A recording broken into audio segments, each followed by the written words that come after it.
초등학교는 담임교사가 아주 중요합니다.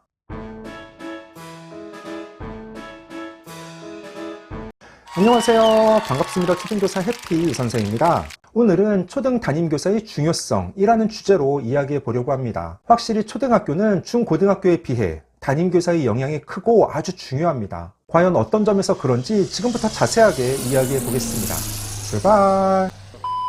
기본적으로 초등학교는 모든 과목을 담임교사가 지도합니다. 물론 음악, 미술, 체육 등의 예체능 과목이나 영어의 경우 학교에 따라 교과 전담 교사가 수업을 담당하는 경우도 있습니다. 하지만 국어, 수학, 사회, 과학과 창의적 체험활동, 일부 예체능 과목 등은 모두 담임교사가 수업합니다. 그렇게 초등학교에서 6년간 생활하다가 아이들이 중학교에 진학하면 신기해합니다. 중학교는 각 과목마다 교과 선생님들이 수업을 하고 담임교사는 조례와 종례만 담당합니다. 쉬는 시간이나 점심 급식 후에도 교실에는 대부분 아이들끼리 있습니다. 하지만 초등학교는 아이들이 아침에 등교해서 오후 집에 갈 때까지 늘 담임교사가 교실에 함께 있습니다. 점심 급식도 교사와 아이들이 한 공간에서 함께 먹고 모든 순간을 함께 합니다. 그러니까 담임교사의 영향이 클 수밖에 없습니다. 그래서 담임교사가 어떤 교육관과 철학을 가지고 있는지, 무엇을 강조하고 중요하게 생각하는지에 따라 학급의 분위기가 달라지고 아이들에게 미치는 영향도 큽니다. 예를 들어 저는 글쓰기와 발표, 단원평가를 강조합니다. 그런데 예전 학교에서 근무할 때 같은 학년의 동료 선생님은 중요하게 생각하는 부분이 저와 크게 다른 경우가 있었습니다. 어떤 선생님은 희망하는 아이들만 발표를 시키고 단원평가를 전혀 보지 않는다는 분도 계셨습니다. 이건 맞고 틀리고의 문제가 아니라 다른 겁니다. 단원평가를 보지 않는 선생님은 매번 수업 중 간단하게 평가하는 내용들을 넣어서 아이들에게 부담되는 평가를 따로 보지 않는다는 것입니다. 또 고학년 아이들은 보통 앞에 나와서 발표하는 것을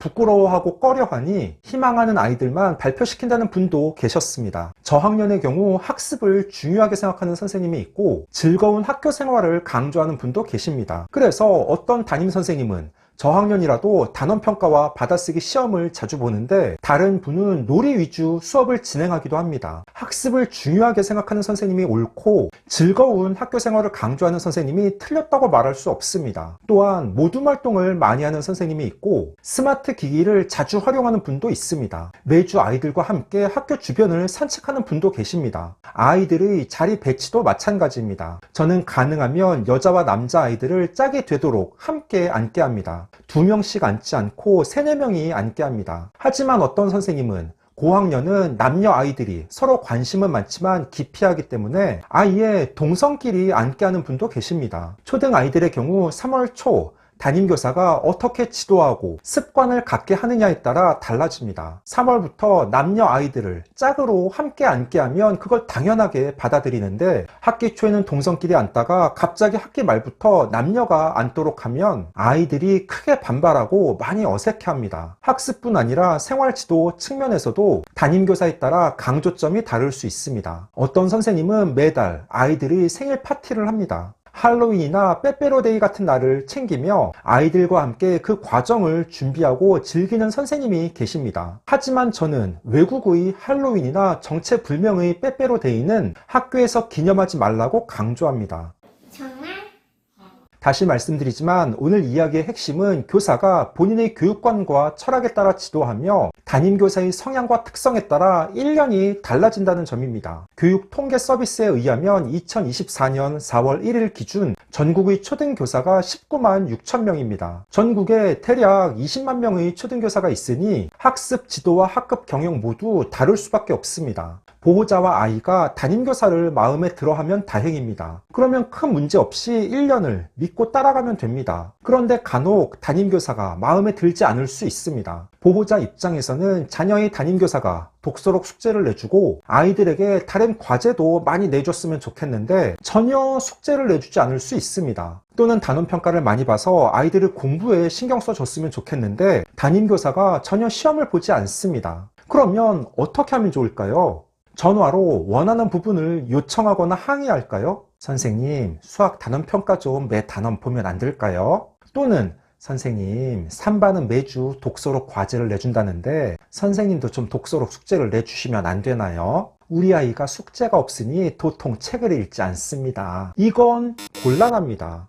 부모님이 생각했을 때 학교에서 부족한 부분은 최대한 가정에서 채워주셔야 합니다. 아이가 집에 가져오는 단원평가 시험지는 없더라도 학교에서 수업 중 수시로 평가를 하고 수행평가 역시 실시할 것입니다. 만약 독서 교육이 부족하다고 생각하면 가정에서 부족한 독서를 보충해 주시면 됩니다. 아이들의 교육은 학교에서만 이루어지지 않습니다. 가정에서 함께 해 주셔야 합니다. 사실 저는 앞서 글쓰기, 발표를 강조하고 단원평가도 자주 본다고 했는데 그에 비해 예체능 교육은 다소 부족할 수 있습니다. 그런데 어떤 반은 음악 교육을 쉽고 재밌게 하는 선생님이 계십니다. 그 선생님 반 아이들은 음악 시간이 즐겁고 음악 관련하여 다양한 활동도 많이 할 것입니다. 미술의 조예가 깊은 선생님은 아이들과 함께 미술 시간을 보내고 선생님이 직접 미술 활동을 하는 경우도 있습니다. 물론 교사들의 이런 편차를 줄이기 위해 각 학교와 학년에서는 전문적 학습 공동체라고 하여 교사들의 연구, 실천 모임을 운영하고 있습니다. 제가 근무하는 학교에서도 매주 수요일마다 2시간 이상 같은 학년의 선생님들이 모여 전문적 학습 공동체를 운영합니다. 각자 수업 자료와 아이디어를 공유하며 함께 연구하고 더 좋은 지도 방법을 고민합니다. 그럼에도 불구하고 어쩔 수 없이 교사에 따른 편차가 존재하고 강조점이 다르다 보니 차이가 발생합니다. 그래서 보호자들께서 자녀와 충분한 대화를 통해 아이가 학교와 담임선생님을 믿고 따를 수 있도록 도와주셔야 합니다. 보통 아이가 담임교사를 좋아하면 학교 생활이 즐겁고 발전을 도모할 수 있습니다. 그런데 자녀의 이야기만 듣고 뭐야? 너 이 선생님은 왜 그렇게 이상한 이야기를 하니? 뭐라고? 옆반은 학교 도서관에 가고 책도 많이 읽는데 너희 반은 아예 안 한다고? 너 이 선생님 정말 별로구나. 이렇게 부정적인 이야기를 하면 아이들에게도 안 좋은 영향을 끼치게 됩니다. 대부분 선생님들이 고민을 하며 학급을 운영하고 신경 써서 수업합니다. 올해 글쓰기와 발표를 강조하는 선생님을 만났다면 내년에는 예체능의 강점이 있는 교사를 만나고 후년에는 또 생활 습관과 태도를 강조하는 선생님을 만나면 됩니다. 물론 그게 마음처럼 되지 않지만 결국 아이가 다양한 선생님을 만나며 적응하는 과정에서 올바른 생활 태도와 공부 습관을 키워나가는 게 중요합니다. 15초 6. 오늘은 초등 담임교사의 중요성이라는 주제로 이야기해 봤습니다. 초등은 중고등에 비해 담임교사의 역할과 영향이 큽니다. 그래서 아이가 어떤 초등학교에 다니느냐보다 어떤 선생님을 만나느냐가 중요합니다. 자녀의 담임교사가 100% 마음에 들기는 어렵습니다. 보호자께서 부족하다고 생각하는 부분은 가정에서 보충해 주시고 아이가 담임교사를 믿고 즐겁게 학교 생활을 할 수 있도록 응원해 주시기 바랍니다. 오늘 준비한 내용은 여기까지입니다. 앞으로도 보다 더 유익하고 재미있는 영상을 가지고 꾸준하게 계속 찾아뵙도록 하겠습니다. 이상 초등교사 해피 이선생이었습니다. 안녕.